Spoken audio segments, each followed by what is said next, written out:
Hey guys, welcome to a new video. Today I want to show you another game I won in Title Tuesday with Trompowsky Attack. This time it was a 9 moves miniature.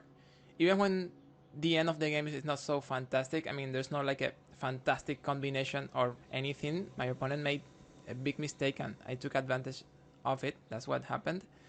But well, I think the game is going to be very instructive and there are very interesting moments during this short game, and I think in general it's going to give you more experience in this line, so that's why I'm recording the video about it. But just saying, it's just a trick and he fell for the trick, but also, you know, that's what happens when there is a short game. There must be a big mistake when the game is so short. So let's see what happened. I played queen's pawn like d4, he plays knight f6, and then, you know, our favorite Trompowsky attack, bishop g5. Main line here is knight e4, but he doesn't play that. He's playing here a6. Also a very theoretical move, very playable, and also very common, this a6. At this point we play e4, wanting to take the center, and also some threats with e5. Here black can play bishop e7, black can play a6. a6 is the one my opponent played this time. Here we capture, we need to capture because the knight is taking the pawn on e4 if we don't do that. So bishop takes knight, queen takes bishop, and well, at this point I played e5. That's not the most normal move here. Knight f3 or knight c3 are probably slightly better, but I'm always tempted by, you know, bringing the bishop to d3 and controlling squares over there. Well, I played e5 and the normal move is just going back over here.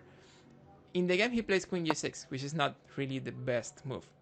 He has a very clear idea. He wants to prevent me from developing my bishop, but you will see that this is not really going to work very well. And also the queen is not so well here, because I'm going to be controlling dark squares. Like with the pawn I will control this, and with the knight I will control here and here.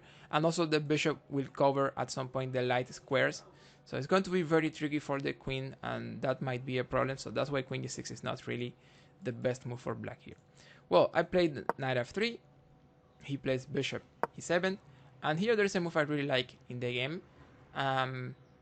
It is this bishop d3. We said that the queen was preventing the bishop from developing, but actually I'm ignoring that, and I just keep going with my development and play bishop d3 here.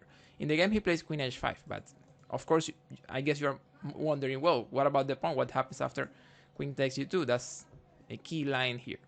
Well, if he takes the pawn, we can play rook g1, and then we're getting the pawn on g7. So for example, like we can capture rook takes g7, and this position is going to be very good for white, especially because black cannot castle, and they still have to develop all these pieces on the queen side. They need to waste some moves to develop those pieces, and in the next moves I'm playing knight d2, queen e2. It's not like I'm winning by attacking the next moves, but I have a very easy development, and once I castle queenside I can take advantage of the open file, and in general it's a very healthy position. Also my bishop is great here, and my knight can come over e4 at some point.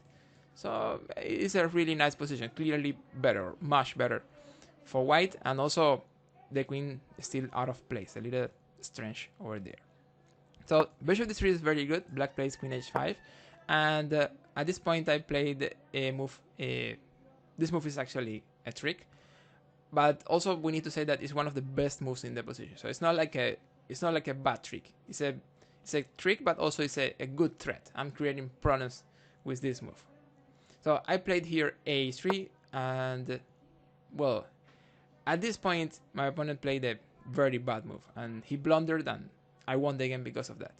In the next move, good moves for black. There are only two good moves here for black, and they are either f6 or f5. It's the only way to survive, I mean for the queen to survive here.